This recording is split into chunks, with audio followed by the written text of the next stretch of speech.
Hi guys, welcome to this new video. IPL का curtain raiser है और हम लोग बात करेंगे पूरे आईपीएल टीम के बारे में। किस तरह से प्लेइंग 11 उनका बनेगा, किस तरह से उनका पूरा सेटअप हो रहा है। एंड मेरे साथ मौजूद है सिद्धार्थ पांडे। आप अपने बारे में बताइए सिद्धार्थ, आप क्या करते हो और किस तरह से आप इस आईपीएल। मैं मैं एज अ प्रोफेशनल एक सॉफ्टवेयर इंजीनियर हूँ आईटी कंपनी में।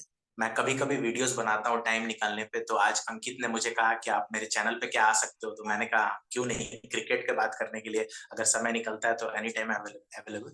तो वही चीज मैं आया हूँ। तो जैसा अंकित ने बताया, मेरा एक चैनल है क्रिकेट यारी। तो उस पे भी आपको ये वीडियो देखने को मिलेगा, और अंकित के चैनल पे भी, if I am right, Ankit channel name is cricket corner, something like that. Cricket connect corner में आप लोग तो मौजूद हैं ही। हम लोग जैसा आपको बताए अच्छा। थे कि ये कॉर्नर है सब क्रिकेट लवर्स के लिए। सिद्धार्थ भी एक लवर है, he is a passionate lover. वो एक एक चीज क्रिकेट के बारे में, एक एक चीज के बारे में डिस्कस करना चाहते हैं, तो वो सब चीज हम लोग इस वीडियो में मैं करेंगे। बस यही बोलना चाहूंगा कि मैं यही बोलना चाहूंगा कि वो मेरे जरूरत से ज्यादा उन्होंने तारीफ कर दिया। मैं क्रिकेट लवर जरूर हूँ, पर अंकित से एक लेवल नीचे, तो आप समझ सकते हैं। वो तो आगे आपको वीडियो में समझ में आ ही जाएगा। तो चलिए सिद्धार्थ, लेट्स बिगिन। आईपीएल का curtain raiser 17th season 2024, 74 matches का ये सीजन, 10 टीम्स। क्या आप एक्सपेक्ट कर रहे हैं ओवरऑल इस आईपीएल से? फिर एक एक करके टीम के बारे में बात किया जाएगा। ओवरऑल आप क्या एक्सपेक्ट कर रहे हैं आईपीएल से? आई थिंक मुझे लगता है कि ये आईपीएल आपको थोड़ा बेहतर देखने को मिलेगा बाकी सीजन से। उसके पीछे रीजन मेरा यही है कि इस सीजन में शायद वो जो स्ट्राइक रेट्स है वो आपको और बेटर देखने को मिलेंगे। फॉरमोस्ट रीजन ये है कि अब T20 क्रिकेट थोड़ा चेंज हो गया है। लोगों को धीरे धीरे बेटर समझ में आने लग गया है। लोगों को पता चल गया है कब एक्सेलरेट ही करना है। ऑब्वियस मैं शायद बोलने वाला था कब एक्सेलरेट करना और कब रोकना है, पर मुझे एहसास हुआ नहीं, वो तो पुराना क्रिकेट हो गया। नया क्रिकेट के हिसाब से अब आपको सिर्फ एक्सेलरेट ही करना है। तो उसमें लोगों को पता चल गया है कि कोई भी स्कोर सेफ नहीं है, और स्पेशली आप जब पहले बैटिंग कर रहे हैं तो आपको ये इंश्योर करना है कि आप जितना बना सको। तो उसमें टीमों को अब बेहतर पता चलने लग गया है। और T20 वर्ल्ड कप भी जस्ट इसके बाद है। तो लोग अपने आप को खुल के एक्सप्रेस करेंगे, और स्पेशली आपने फॉरेन प्लेयर्स को देखा ही है। उन्हें आईपीएल में कोई मतलब नहीं होता, वो आते हैं अपने आप को एक्सप्रेस करते हैं। ये इंडियन प्लेयर्स ही होते हैं जो अपने प्लेस के लिए शायद खेल रहे हो। तो मेरा ख्याल है कि ये बेटर हो सकता है। ये तो आपने एक हिंट दे दिया कि अब हम लोग डिस्कस जब करेंगे एक टीम के बारे में तो उसमें ये आएगा कि प्लेसेस। ऐसे आपने सही बोला हाँ। कि अब सब अग्रेसिव क्रिकेट पे चल गए हैं। पहले हम लोग देखते थे कि कोहली का काम रहता था बिल्ड करना, उसके बाद आके अटैक करना, लेकिन अब वो लेकिन माइंडसेट मैंने अच्छा शिफ्ट हो लेकिन गया है। लेकिन मेरा एक सवाल है कि जब मैंने ये बोला, तो अभी आपने उस टॉपिक पे आ रहा, आपने सबसे पहले विराट कोहली का नाम क्यों लिया? आप किसी और प्लेयर का भी ले सकते थे। लेकिन आप इन जनरल मार्केट में तो ये रहता है ना कि विराट कोहली आप जाएगा, पहले एक आध डिफेंस करेगा, देन अटैक पे जाएगा, वो माइंडसेट है। लेकिन आपने जो अपने प्लेस के लिए खेलना, वो तो दूसरे प्लेयर है, वो हम डिस्कस करेंगे बाद में, टीम आएगा उस समय। मतलब आप ये बोल रहे हैं विराट कोहली अपने प्लेस के लिए नहीं खेल रहे हैं, आप ये नहीं, शायद बोल हाँ विराट कोहली अपना प्लेस के लिए नहीं खेल रहा है। एक प्लेयर और है जो जिसका दिमाग में है, थोड़ा चेंजेस किया अपना बैटिंग रहे हैं। ऑर्डर में भी। अच्छा। वो तो अब जब टीम अच्छा। आएगा तब विल बी डिस्कसिंग दैट। मैं समझ गया आप किसकी बात कर रहे राइट। तो चलिए अब हैं। शुरुआत किया जाए टीमों से, एक एक करके। Let's discuss. पहला टीम किसको? चेन्नई सुपर किंग्स, पिछले साल के विनर्स, एम एस धोनी का रिटर्न, लंबे बाल। तो उन्हीं के बारे में बात किया। बताइए सिद्धार्थ, आप चेन्नई सुपर किंग्स पिछले साल के विनर, क्या इस बार वो डिफेंड कर पाएंगे अपना टाइटल? किस तरह से उनका टीम प्रोग्रेशन आपको दिख रहा है? आई थिंक जब मैं चेन्नई सुपर किंग्स के बारे में बात करता हूँ ना, तो वो नहीं बोलते हैं you should keep always your cards close to your chest. आप कुछ बोल नहीं सकते, आप बोलने से पहले डरते हो। आप ये नहीं बोल सकते कि उनकी टीम मजबूत है कमजोर है, वो मैटर ही नहीं करता। वो कुछ अलग ही कर जाते हैं। क्योंकि मोस्ट ऑफ द सीजन्स में आपने देखा होगा कि चेन्नई की टीम शायद पेपर पे आपको उतनी इंटिमिडेटिंग नहीं लगेगी, उतनी नहीं लगेगी कि ये टीम किसी को भी धराशायी कर सकती है या फिर अपने दिन पर कुछ भी कर सकती है। पर कुछ तो है भाई उस कैप्टन में। मैं पहले इन चीजों को सोचता था कि नहीं यार, कैप्टनसी उतना बड़ा रोल नहीं हो सकता। पर एक ही चीज अगर बार बार हो रही हो ना, तो फिर आप सोचने पे मजबूर हो जाते हैं कुछ तो कारण होगा यार। कि अगर उसके पास उतनी अच्छी बॉलिंग अटैक्स भी नहीं होती फिर भी वो जिता देता है, तो कुछ तो होगा उस कैप्टन के अंदर। तो मैं सही बात। चेन्नई के बारे में यही बोलना चाहूंगा कि बाकी सीजनों की तरह इस सीजन भी शायद उनकी टीम उतनी इंटिमिडेटिंग नहीं है। पर जब तक मैचेस नहीं खेले जाते हम कुछ नहीं कह सकते उनके बारे आपने बात तो सही की कि जब चेन्नई जब वापस एंट्री हुआ था बैन के बाद 2 साल के बाद, तो उनको डैडीज आर्मी वहीं से टैग मिलना स्टार्ट हो में। गया करेक्ट। कि they are the daddy's army. लेकिन जिस तरह से उनका एंट्री हुआ है, दे कंप्लीटली डिमोलिश कर दिया था बाकी टीम को, और आते साथ ही अचानक से विनर। तो वो है चेन्नई सुपर किंग और एम एस धोनी का वो इम्पैक्ट है इस टीम पे, क्योंकि जितने भी आप प्लेयर्स, राइडो निकल गए, हरभजन निकल गए, सब बोलते हैं कि एम एस धोनी ही टीम को चलाते हैं। तो इस तरह से वो माइंडसेट, फिर तो अभी ये ये एनालॉजी सबसे अच्छा मेरे को लगता है कि M S Dhoni as a script writer है। कुट्टी स्टोरीज में अश्विन ने कहा था कि M S Dhoni script writer है, वो बस अपने कैरेक्टर के हिसाब से एक एक प्लेयर चुनते हैं और अपने कैरेक्टर फिल्म में डाल देते हैं एंड दे परफॉर्म। आप परफॉर्मेंस से याद आया कि आप खुद देख लीजिए ना, शिवम दुबे, अजिंक्य रहाणे, कौन बोला था कि अजिंक्य रहाणे के 172 का स्ट्राइक रेट से पिछले बार वो मारेंगे आईपीएल में, बट ही डिड बिल्कुल। दैट। ये है एम एस धोनी का इम्पैक्ट और अपनी टीम को किस तरह से वो आगे बढ़ा रहे हैं। तो आपके हिसाब से क्या आप, और कौन ऐसे प्लेयर है जो आप वॉच आउट रहेंगे एम एस इस सीएस के टीम पे, तो आई आप देखें? थिंक इस सीजन में मैं रचिन रविंद्र को देखना चाहूंगा, क्योंकि अब डेवन कॉनवे भी नहीं है। तो अब शायद वो रचिन रविंद्र जो प्लेस लेंगे ओपनिंग में, वो बहुत क्रूशियल पोजीशन होगा चेन्नई के लिए, क्योंकि उनको शायद स्टार्ट चाहिए होगा शुरू में। हर एक टीम को चाहिए होता है, पर चेन्नई को थोड़ा ज्यादा जरूरत होगा वो ओपनिंग स्टैंड का। तो मुझे लगता है कि वो एक की फैक्टर होंगे, क्योंकि मैं with due respect to Jadeja at the end, लेकिन फिर भी जडेजा वो जडेजा नहीं है जो मतलब बॉल वन से शुरू हो जाए। तो आपको चाहिए होगा कि ओपनिंग में आपको स्टार्ट, इवन धोनी भी, due respect to him, he is one of the greatest finishers ever, लेकिन धोनी भी शायद वो धोनी नहीं है आप जो आप मतलब आज से शायद 10 साल पहले या इवन 4-5 साल पहले देखते थे। तो उनको भी आप उनसे बड़ी इनिंग्सों की उम्मीद नहीं करेंगे, बस छोटे छोटे इंपैक्ट की उम्मीद करेंगे। तो जो आपका बड़ा इनिंग्स का रोल होगा वो शायद ओपनर्स और नंबर 3 या फिर टॉप ऑर्डर जो बाकी टीम्स में भी होता है वही होगा। तो अजिंक्य रहाणे को वो रोल मिल सकता है अगर खेलते हैं तो, वो रचिन रविंद्र को वो रोल मिल सकता है। और बाकी आपने जैसे स्ट्रेंथ का बात किया, आई थिंक उनका सबसे बड़ा स्ट्रेंथ फिर एम एस धोनी ही होंगे, हमेशा की तरह। आपने बोला कि अगर खेल सकता है अजिंक्य, अजिंक्य तो मुझे टीम 11 में दिख रहे हैं तीसरे नंबर पे खेलते हुए। वो तो जब टीम 11 डिस्कस करें तो विल बी डिस्कसिंग, लेकिन एम एस आपने सही बोला कि जडेजा उतने फायर पावर नहीं है, लेकिन सही समय पे वो लास्ट का जब सब उम्मीद छोड़ चुके थे, 2 बॉल में 10 रन बनाना, वो जडेजा का ही कमाल था। उसके बाद तो एम एस जडेजा ने धोनी। किया है, मैं ये नहीं कह सही रहा, बात। मैं ये नहीं कह रहा जडेजा नहीं कर सकते, लेकिन आपने भी देखा होगा रिसेंट टाइम्स में उनका T20 क्रिकेट में थोड़ा गेम मतलब आजकल के डिमांड्स के हिसाब से थोड़ा नीचे गया। सही बात है कि वो मैं ये ज्यादा नहीं बोल रहा वो स्टेबल नहीं होने कर सकते। करते हैं, उसके बाद फिर आगे बढ़ते हैं। हम्म। एम एस धोनी का भी, लेकिन एक चीज अच्छा है कि एम एस धोनी अपने 2007 वाले रूप में, तो क्या उन्हें रिटायरमेंट का सोच चुके हैं कि ये सीजन के बाद हो जाएगा? सब स्पेकुलेट करते रहते हैं, लेकिन एम एस मतलब धोनी का। जैसा मैंने शुरू किया था वैसा मैं अंत करूंगा, आप ये बोल रहे हैं? जैसा उन्होंने हाँ शुरू हाँ, किया था लंबे बाल। इसी तरह से तो उनका सब पोस्चर दिख रहा है। लेकिन पिछले बार ये अच्छी तो खबर है चेन्नई के लिए कि पिछले बार उनका नी में इतना ज्यादा प्रॉब्लम था, तब भी वो रनिंग कर रहे थे, लेकिन इस बार वो प्रॉपर फिट होके सेम बल की, तो वो अटैकिंग शॉट्स पे तो जाएंगे ही, जो कि एम एस धोनी का फोटे हो जाएगा इस स्टेज अच्छा, में आने के मेरा एक बाद। सवाल था इससे रिलेटेड, किस नंबर पे आप देखते हैं धोनी को बैट करते चेन्नई सुपर किंग्स और नंबर फिक्स 1 2 3 4, आप मजाक कर रहे हैं क्या? हुए? नहीं, चेन्नई मैं सुपर धोनी की बात कर रहा हूँ। किंग्स मैं धोनी का बात कर रहा हूँ सिर्फ। कुछ कुछ गारंटी तो है धोनी। बस ये हम मुझे मालूम है कि धोनी कोशिश करेंगे हर इनिंग्स में आके बैटिंग करें, क्योंकि लास्ट का 10 बॉल फैंस के लिए पिछले बार भी यही कोशिश किए थे, इस बार भी ज्यादा चांस से आएंगे। लेकिन सिचुएशन के हिसाब से स्पेशली तो मुझे वो दिल्ली वाला मैच याद है, पिछले सीजन नहीं, दो दो सीजन पहले, जब विन विन नहीं, या फिर पिछले ही सीजन, जो दिल्ली में मैच फंस गया था, ऐसा लग रहा था कोई और प्लेयर आएगा अटैक करने, लेकिन वहां पे master stroke M S Dhoni आए, एम एस धोनी ने डिस्ट्रॉय कर दिया टॉम करन को। वो था मास्टर स्ट्रोक वहां पे। और पिछले सीजन में आपको वो दो शॉट्स याद होंगे जो उन्होंने मार्कवुड के अगेंस्ट खेला था, एक पॉइंट के ऊपर से और एक मिड विकेट पे पुल मारा था। वो सही दो बात। शॉट्स मुझे आज भी याद है। मैं लिटरली सरप्राइज था कि धोनी इस एज में उस पेस के खिलाफ उस तरीके से बैटिंग कर पाएंगे। वो थोड़ा मेरे लिए, तो अभी भी शायद उनमें क्रिकेट है, देखते हैं इस सीजन क्या होता है। चलिए अब प्लेइंग 11 पे डिस्कस कर लिया जाए कि किस तरह से आपको प्लेइंग 11 हाँ। दिखता है चेन्नई सुपर किंग्स का। तो ओपनिंग तो जैसा आपने बताया, रचिन रविंद्र और अ, ऋतुराज गायकवाड़, यही ओपनर्स हमें दिख रहे हैं। तीसरे नंबर पे जैसे मैंने बताया कि अजिंक्य रहाणे। अब डिस्कस, अब पॉइंट आता है चौथे नंबर पे कौन।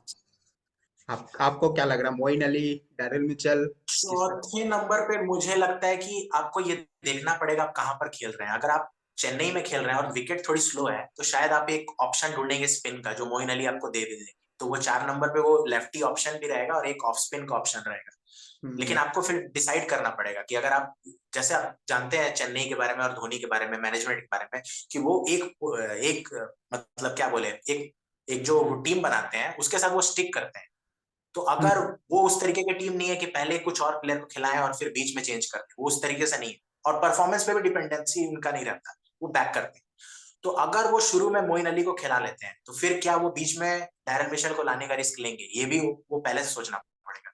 तो उस हिसाब से मुझे जो लगता है, जो मुझे जितना समझ है क्रिकेट का, मुझे लगता है कि डैरेन मिशेल शायद पहले खेलने चाहिए मोइन अली से।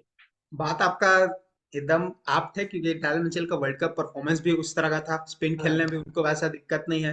प्लस हम्म, एक चीज ये हो सकता है कि आप चेन्नई में, क्योंकि अगर स्पिनिंग विकेट मिल गया तो धोनी को हम लोग देखें कि सिचुएशन के हिसाब से, मतलब जो कंडीशंस होता है उसके हिसाब से भी कभी कभी एक आध चेंजेस करते हुए, तो मे बी वो इस या तरह मैं से आपको चौथे या पोजीशन मैं को आपको एक आउट ऑफ द क्या मैं आपको एक out of the box option देता हूँ, क्या चाहिए। इस तरीके का ऑप्शन हो सकता है? रचिन रविंद्र के जगह मोइन अली को ओपनिंग करा लीजिए, और डैरेन मिचेल को आउट यहाँ ऑफ द स्टार्ट। बॉक्स, ये 4 पे खिला लीजिए। ऑप्शन है ये, लेकिन अब देखिए अब क्या धोनी के दिमाग में क्या चल रहा है, हम लोग तो सिर्फ गैस कर सकते हैं कि क्या धोनी करेंगे, लेकिन ज्यादा चांस है कि यही रचिन लेकिन रविंद्र। मुझे एक प्लेयर के लिए खराब लगता है, वो किसी भी 11 में खेलता अगर वो किसी और टीम में होता तो। उसका नाम है मिशेल सैंटनर, उसकी कोई बात भी नहीं करता, सही वो बात है। किसी भी टीम में खेलता है। हो वो सके इसी बंदे की टीम में खेल बात। जाए यहाँ पे डैरेन मिचेल, क्योंकि नीचे पथिराना आपका इंजर्ड है ना, पथिराना मुस्तफिजुर भी हम्म, चोटिल होके गए हुए हैं, तो मे बी वहां पे थर्ड स्पिनर सैंटनर आ जाए। लेकिन सैंटनर अब मुश्किल हो जा रहा है, क्योंकि ऊपर से रचिन रविंद्र भी लेफ्टी हो जडेजा। गए, जडेजा भी लेफ्टी हो गए, एक और सैंटनर आ जाएंगे, सैंटनर के पास मे भी धोनी तीन खिला भी दे, क्योंकि अगर आप बैंगलोर पे देखें तो राइटी ज्यादा ऑप्शन है बैंगलोर के पास, आप अगर गौर करें उनके पास तो लेफ्टी पूरा राइटी है, आर्म टॉप स्पिनर। 6 राइटी है।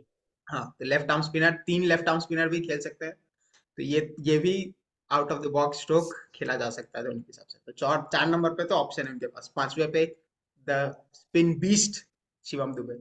आपको भी तो ये लग रहा होगा, शिवम दुबे के अलावा तो और कोई ऑप्शन नहीं दिख रहा शिवम मुझे। दुबे डिपेंड करता है कि मतलब कब आना है उन्हें, उस पर डिपेंड करता है। अगर मान लीजिए कि उन्हें आना है 10 ओवर के बाद, तो शायद स्पिन ऑपरेट कर रहे होंगे, लेकिन अगर मान लीजिए वो 15 ओवर या 16 ओवर में विकेट गिरता है तो फिर शायद जडेजा या धोनी अपने आप को प्रमोट करेंगे, हाँ, वो सिचुएशन के हिसाब से। सिचुएशन के हिसाब से वो चेंजेस हो जाएंगे, लेकिन पांचवें नंबर पे इन जनरल तो स्पिन बीस्ट ही आपको दिख रहा है। फिर हाँ छठे वहां पे, शिवम दुबे ही रहेंगे, हाँ, ऐसे शिवम दुबे ही रहेंगे। सिक्स पे तो जडेजा, और सेवेंथ पे धोनी। इस तरह का top seven heavy batting lineup दिख रहा है। कोई चेंजेस आपके हिसाब से कि यही है? कोई चेंजेस तो मुझे नहीं दिखता, क्योंकि आजकल आपके पास इम्पैक्ट प्लेयर भी है, तो आप किसी को डाल सकते हैं। समीर रिजवी की बात हो रही है, समीर रिजवी को शायद आप डाल सकते हाँ, तो वो इम्पैक्ट प्लेयर के रूप में समीर रिजवी आ जाएंगे, तो अब सेवन तक तो इनका फिक्स हो गया। अब नीचे बॉलिंग क्या, क्योंकि बॉलिंग अगर आप देखें तो चेन्नई का डेथ बॉलिंग ही है जो एक प्रॉब्लम उनके लिए। पिछले बार भी पंजाब के साथ मैच में पूरा मैच उन्होंने सही किया, लेकिन डेथ में आके हार गए थे और सिकंदर रजा ने रन बना दिए थे। तो डेथ बॉलिंग में आपको चार कौन दिख रहे हैं, क्योंकि अभी ऑप्शन इनके पास आ चुके हैं। दीपक चहर हैं, शार्दुल ठाकुर हैं, फिर अंट्रेकर हैं, हैं। तुषार चार देशपांडे। देश पांडे हैं, मुकेश चौधरी हैं, तो पांच इंडियन ऑप्शन। फिर फॉरेन में भी मुस्तफिजुर, पथिराना, तीक्ष्णा। तो अब किस तरह का इनका बॉलिंग लाइनअप आपको दिख रहा है सेवन के बाद? आई थिंक मुझे मुझे लगता है कि इस बार भी इनकी इशू शायद डेथ बॉलिंग ही रहेगी, और पथिराना को इनका जो लोड है बहुत हद तक उठाना पड़ेगा। पर रिसेंटली मैंने जितना क्रिकेट फॉलो नहीं किया फॉरेन में, मतलब अपार्ट फ्रॉम इंडियन क्रिकेट, लेकिन जितना मैंने सुना है और देखा है कि पथिराना का भी फॉर्म उस तरीके का नहीं रहा है जो पहले पिछले सीजन में रहा था। तो ये एक बहुत बड़ा टेंशन हो सकता है चेन्नई के यहाँ लिए। पे ये भी है कि पहले जब पथिराना खेलते थे अभी श्रीलंका के लिए तो उतना इम्पैक्टफुल नहीं था, लेकिन चेन्नई, पथिराना इन चेन्नई और पथिराना श्रीलंका के एकदम ऑपोजिट बॉलर लगते हैं।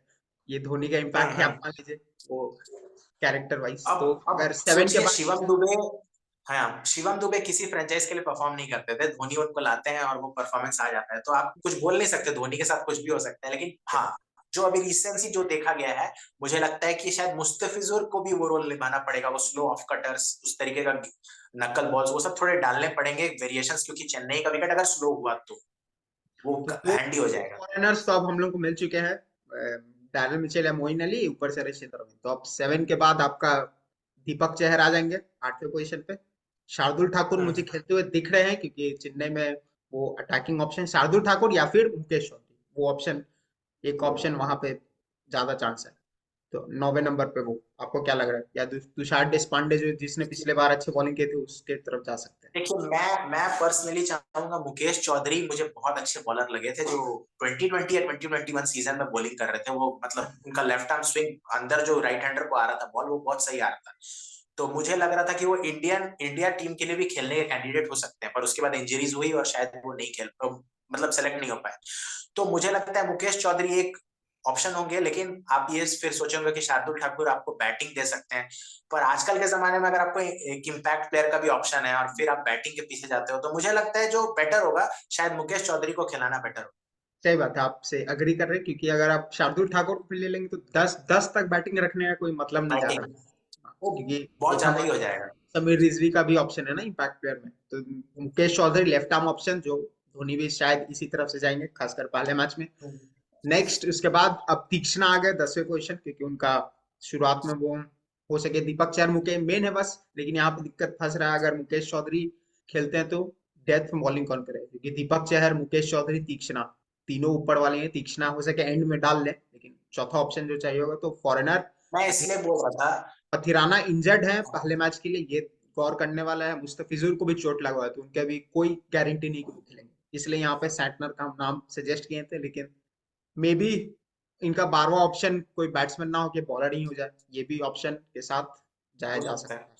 या और शायद ये भी हो सकता है कि ये इम्पैक्ट प्लेयर शायद बॉलर यूज करे। सही बात है, तो ये 12th प्लेयर शार्दुल ठाकुर हो जाए, जो अगर बैटिंग की जरूरत पड़े तो ऑलराउंड एबिलिटी भी आ जाए। तो इस तरह से हम लोग को प्लेइंग 11 दिख रहा है, खासकर पहले मैच के लिए चेन्नई के लिए। क्योंकि अगर ओवरऑल अगर पथिराना और फिज फिट हो गए तो 11th ऑप्शन तो भाई दोनों में से कोई एक रहेंगे, और 12वां समीर रिजवी वेल्थ। सो ये हुआ चेन्नई के बारे में, हमारा फेवरेट टीम, बहुत जन का फेवरेट टीम। तो आपका अब भी नेक्स्ट, फेवरेट है? मेरा आपका फेवरेट, फेवरेट है कि नहीं, ये मेरा फेवरेट बताइए। अच्छा। एग्जैक्टली नहीं है। मेरा फेवरेट तब से बना जब से धोनी कैप्टेंसी से हटे ना, तब से चेन्नई मेरा फेवरेट बनी है। उससे पहले तक चेन्नई ना, चेन्नई हम चाह रहे थे हार जाए। चलिए अब नेक्स्ट, अब किसके बारे में डिस्कस किया जाए, फाइनलिस्ट जीटी या? आई थिंक आरसीबी के बारे में करना बेटर होगा, पहला मैच है। चलिए आरसीबी, हाँ पहला मैच है, सही बात है। विराट कोहली का एंट्री, टेस्ट मैच 5 हो, टेस्ट मैच नहीं खेलना, खासकर सब उन पे सवाल उठाना, उनके T20 प्लेस पे भी सवाल, तो किस तरह से वो इम्पैक्ट करने आते हैं आरसीबी के मैचेस में। पहले मैच चेन्नई चेपॉक स्टेडियम में, तो आप बताइए क्या एक्सपेक्ट कर रहे हैं Virat Kohli and the great I RCB? Think I think मैं सबसे पहले रॉयल कहना चैलेंजर्स चाहूंगा। मैं बैंगलोर नहीं, रॉयल चैलेंजर्स बेंगलुरु नाम चेंज कर लिया उन्होंने। बेंगलुरु बेंगलुरु करेक्ट। अब तो थैंक यू बताने के लिए कि अब नाम भी चेंज हो गया, उनका किस्मत भी चेंज हो, लड़कियों ने भी जीत लिया है, तो इंस्पिरेशन आएगा ही। विराट कोहली के साथ वैसे इंस्पिरेशन बोलने में भी डर लगता है, वो बंदा इतना इंस्पायर्ड है कि उसको इंस्पिरेशन की जरूरत नहीं है। पर फिर भी मैं बोल देता हूँ कि just for the sake of saying कि इंस्पायर्ड होंगे। ऑल गन्स ब्लेजिंग, उन्होंने जैसे कहा है कि ये सीजन मतलब हम कोशिश करेंगे और जीतना चाहेंगे, and we want to feel how it feels when we win a championship like IPL. So वो फील लेना चाहते हैं, king as so called king जो उनको दुनिया कहती है, तो वो फील लेना चाहते हैं। सबसे पहले मैं आऊंगा आपके वो पॉइंट पर जो आपने कहा T20 प्लेस को लेकर डाउट है। आई थिंक मुझे हंसी आती है इन बातों पर। लोग बहुत सारी चीजें इस पे निकालेंगे कि ब्रांड वैल्यू है तो ये है, ले जाना ही पड़ेगा। पर मैं फिर सिर्फ शेयर ब्रिलियंस और शेयर जो उनका परफॉर्मेंस रहा है पास्ट में, मैं उनको उस टीम में मतलब उनका जगह बनता है, ऑटोमेटिक चॉइस होनी चाहिए, आपको डिबेट भी नहीं होना चाहिए। और एक और चीज है कि अगर कोई सवाल पूछ रहा है ना कि विराट कोहली होंगे कि नहीं होंगे, ये सवाल ठीक उस सवाल के बराबर है जैसे आप पूछ रहे हो कि क्या इंडिया वर्ल्ड कप खेलेगी। ये सेम, ये दोनों इक्विवेलेंट सवाल है कि विराट कोहली होंगे कि नहीं होंगे, आप मतलब पूछ रहे हो कि इंडिया वर्ल्ड कप खेलेगी कि नहीं खेलेगी। तो ये सवाल बनता ही नहीं है। इंडिया वर्ल्ड कप खेल रही है जून में, एक विराट कोहली भी एक तो खेल। जब मीडिया में ये सवाल उठा कि विराट कोहली खेलेंगे, तब तो बस ये था कि आपने भूल गया वो इंडिया पाकिस्तान मैच 222 में एग्जैक्टली exactly. इंडिया को जो हारा पोजीशन से जिता दिया था भाई। वो तो उसके बाद तो विराट कोहली के लेकिन सवाल पे कुछ लेकिन होना ही नहीं लेकिन चाहिए। मैं आपको एक चीज बोलना चाहूंगा। मैं ये नहीं बोल रहा हूँ कुछ सही है गलत है, मैं लोगों की पर्सपेक्टिव आपको बता रहा हूँ कि लोग इसके बारे में क्या सोचते हैं। जो आप मैच के बारे में बात किया, लोगों का ऐसा भी व्यू पॉइंट है कि वो मैच लास्ट तक जाना ही नहीं चाहिए था क्योंकि 160 का चेस था। ऐसा भी व्यू पॉइंट है, मैं ये नहीं बोल रहा सही है गलत है, पर ऐसा पर्सपेक्टिव है लोगों का कि वो मैच ही क्यों गया वहां तक, वो शायद वहां तक जाना ही नहीं चाहिए। मे बी तब फिर तो वो लोगों ने मैच देखा नहीं, टॉप 4 जो गिर गया था जल्दी तो ऑप्शन तो बचा नहीं रहता, ऐसे कोई हाँ दिक्कत हाँ एग्जैक्टली। नहीं। सब लोगों का पर्सपेक्टिव है। तो अब इनके विराट कोहली के बारे में तो बात हो गया, लेकिन बैंगलोर टीम, फाफ डुप्लेसिस एक भी मैच नहीं, लेकिन फिट बंदा तो भाई इतना है कि क्या बोला जाए। उसके बाद अब कैप्टेंसी करना, पिछला पहला सीजन तो उनका। देखिए मैं अब बताइए कि इस हम्म, सीजन क्या क्या देख रहे हैं आप फाफ डुप्लेसिस से? मैं एक बोल्ड प्रेडिक्शन कर रहा हूँ। मैं उम्मीद करता हूँ मैं गलत हूँ, लेकिन मैं एक बोल्ड प्रेडिक्शन कर रहा हूँ कि मे भी आपको इस टूर्नामेंट के अंदर शायद डुप्लेसिस किसी मैच में ड्रॉप होते हुए दिखे, मजबूरी में शायद। ये वो थोड़ा ज्यादा हो गया, पर मुझे ऐसा लग रहा है कि शायद बिग ऐसा हो बोल्ड जाए। प्रेडिक्शन। ये मुझे इसलिए लग रहा है कि डुप्लेसी उतने क्रिकेट खेल नहीं रहे हैं, और अभी रिसेंट फॉर्म भी उनको बैक नहीं कर रहा है फिटनेस वाइज। तो मेरे को नहीं लगता कि शायद वर्ल्ड में one of the greatest fit players होंगे इस पॉइंट में, टाइम में। शायद विराट कोहली compete करें उनको, और कोई मुझे नहीं लगता छू भी पाएगा इस टाइम पे। तो एज और वो फिटनेस का तो फैक्टर ही नहीं है, वो क्रिकेट कितना उनके अंडर में वो खेले हैं, यही एक फैक्टर होगा कि वो क्या कर पाते हैं। ये और थॉट बाकी सब प्रोसेस चीजों का बात हो है सकता जैसे है। मैं ये या कंटिन्यू।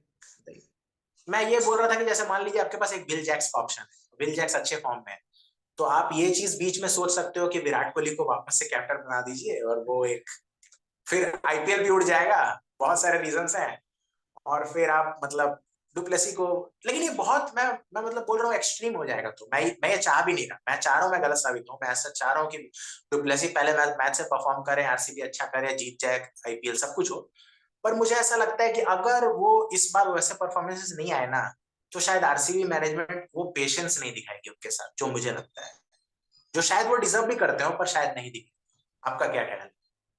विल जैक्स का आपने जो ऑप्शन बताया ना, फाफ ऐसे आप जब फाफ डू प्लेसेस के बारे में पढ़ते तो मुझे लग रहा था कि बाहर जाने का तो सवाल ही नहीं उठता, लेकिन ये आपने से बोला कि विल जैक्स क्योंकि जो रेड हॉट फॉर्म में है, इतना सेंचुरी अभी शायद मार के है ना, या फिर T leagues all around the world में ही इज अटैकिंग प्लेयर। तो अब विल जैक्स ऑप्शन बचते हैं, लेकिन फाफ वो बहुत ज्यादा एक्सट्रीम केस हो जाता है, तो मुझे नहीं लगता क्योंकि उतना। अब ये हो सकता है कि जैसे पिछले साल वो इंजर्ड हो गए थे कुछ मैचेस के लिए, जिसमें विराट कोहली आ गए थे as a captain, maybe वो आ जाए, वो हो सके, लेकिन उसके अलावा तो और ऑप्शंस नहीं दिख रहे हैं। तो अब इसके बाद तो अब इनका सबसे बड़ा न्यूज रॉयल चैलेंजर्स बैंगलोर से ऑक्शन के टेबल में आया था कि कैमरन ग्रीन 17.5 करोड़ में वहां से खरीदा गया।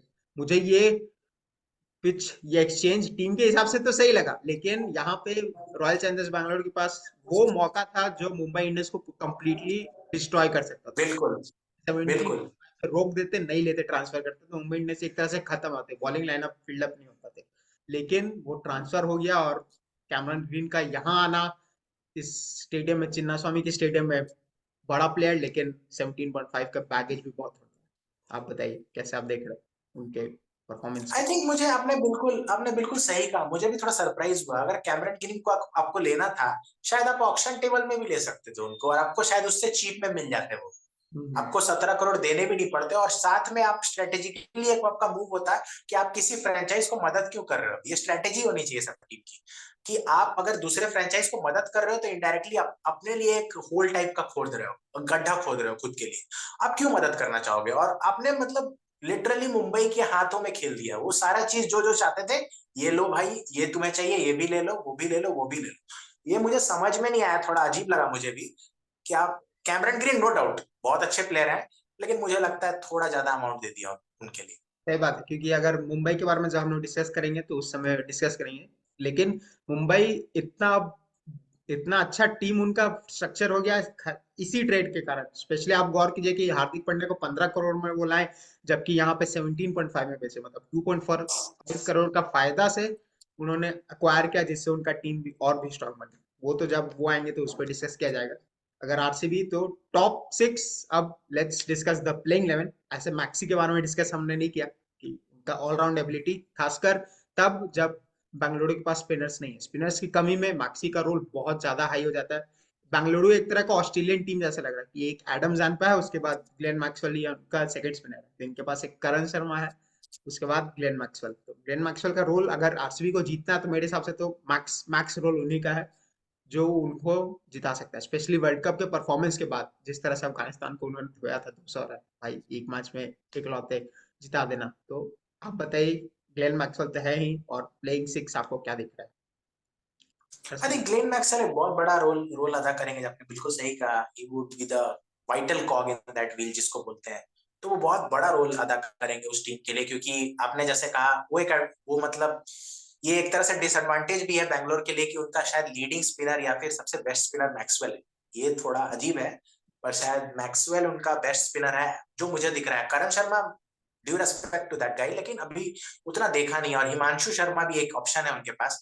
मैं ये नहीं कहूंगा कमजोर है स्पिन बॉलिंग, मैं ये कहूंगा रिलेटिवली इनएक्सपीरियंस है। आप अभी जानते नहीं, मे बी हिमांशु शर्मा का ये सीजन हो तो फिर हमें अपने हमारा वीडियो निकाल के लोग कहेंगे कि you have to eat your words now, कि आप बोल रहे थे कमजोर है इनकी बॉलिंग लाइनअप। तो क्या हुआ, वो स्पिन अच्छा कर गए। तो स्पेशली आईपीएल में होने का तो कुछ भी हो सकता है, पर देख के जो लग रहा है स्पिन थोड़ी कमजोरी है इनकी। और टॉप सिक्स का जहां तक बात किया, I think top six pick themselves. Openers आपके होंगे डुप्लेसी और विराट कोहली, वन डाउन होंगे आपके रजत पाटीदार, टू डाउन होंगे आपके मैक्सवेल, थ्री डाउन होंगे कैमरन ग्रीन, और फोर डाउन होंगे आपके डीके।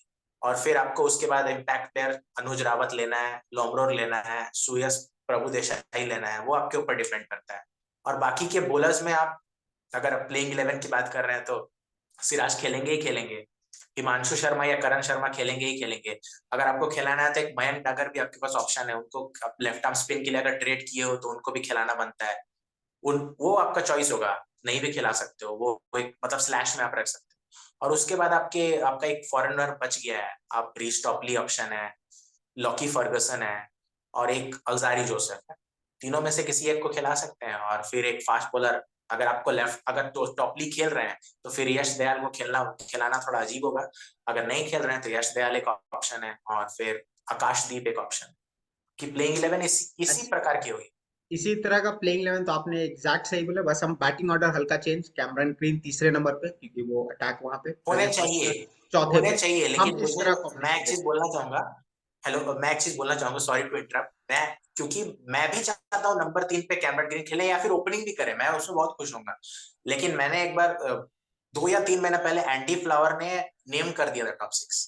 हैं। वो अच्छा। ट्वीट करके या फिर कहीं पर बोल दिया था, और उसमें बोल दिया था कि कैमरन ग्रीन 5 पर खेलेंगे। मुझे भी थोड़ा अजीब लगा था। वो बोलते हैं कि उन्होंने खरीदा इसलिए है कि वो नीचे में फिनिशर चाहते हैं। मुझे भी अजीब लगा। पता नहीं डुप्लेसी शायद वो चेंज कर दें थ्योरी को, डुप्लेसी कैप्टन है। सही बात है। तो अब प्लेइंग 11 तो प्लेइंग 6 तो यही है। फिर सातवां आपने सही वैसे बोला, वैसे इम्पैक्ट। डुप्लेसी कैप्टन है कि विराट कोहली कैप्टन, नहीं नहीं, मतलब एक्चुअल। कैप्टन डुप्लेसिस है। थोड़ा सा ऊपर, जो बोलते हैं ना, जैसे हार्दिक पांड्या ने बोला ना कि रोहित शर्मा का हाथ है मेरे ऊपर, तो वैसे ही विराट कोहली का सही में रहेगा क्या हाथ? नहीं, हाथ सही में रहेगा कि नहीं रहेगा? रहेगा रहेगा।